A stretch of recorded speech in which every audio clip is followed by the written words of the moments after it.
الذين ينفقون أموالهم بالليل والنهار سرا وعلانية فلهم أجرهم عند ربهم ولا خوف عليهم ولا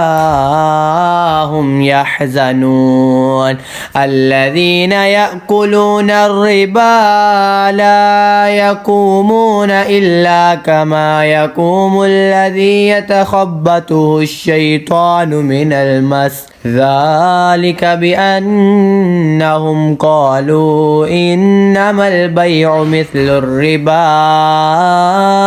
وأحل الله البيع وحرم الربا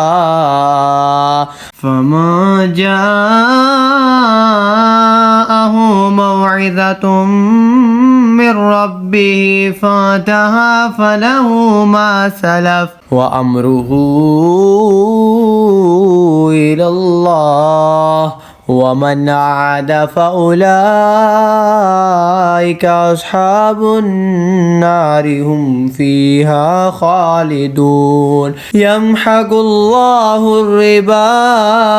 ويربي الصدقات والله لا يحب كل كفار أثيم إن الذين آمنوا وعملوا الصالحات وأقاموا الصلاة وآتوا الزكاة لهم أجرهم عند ربهم ولا خوف عليهم ولا هم يحزنون يا أيها الذين آمنوا اتقوا الله وذروا ما بقي من الربا إن كنتم مؤمنين فإن لم تفعلوا فأذنوا بحرب من الله ورسوله وإن تبدم فلكم رؤوس أموالكم لا تظلمون ولا تظلمون وإن كان ذو عسرة فنذرة إلى ميسرة وأن تصدقوا خير لكم إن كنتم تعلمون واتقوا يوما ترجعون فيه إلى الله ثم توفى كل نفس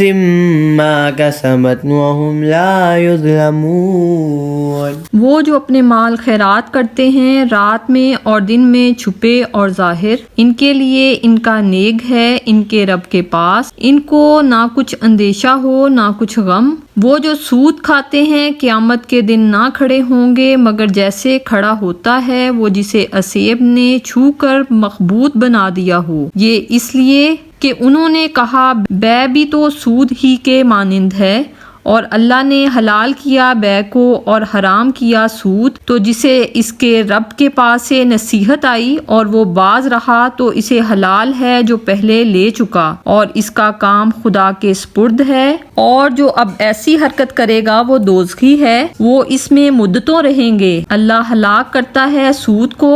और बढ़ाता है खैरात को और अल्लाह को पसंद नहीं आता कोई नाशुक्रा बड़ा गुनाहगार बेशक वो जो ईमान लाए और अच्छे काम किए और नमाज कायम की और ज़ुकात दी इनका नेक इनके रब के पास है और ना इन्हें कुछ अंदेशा हो ना कुछ गम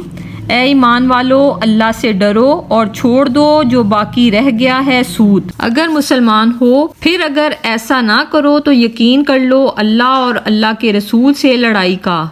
और अगर तुम तौबा करो तो अपना असल माल ले लो ना तुम किसी को नुकसान पहुंचाओ ना तुम्हें नुकसान हो और अगर कर्जदार तंगी वाला है तो इसे मोहलत दो आसानी तक और कर्ज इस पर बिल्कुल छोड़ देना तुम्हारे लिए और भला है अगर जानो और डरो इस दिन से जिसमें अल्लाह की तरफ फिरोगे और हर जान को इसकी कमाई पूरी भर दी जाएगी और इन पर जुल्म ना होगा।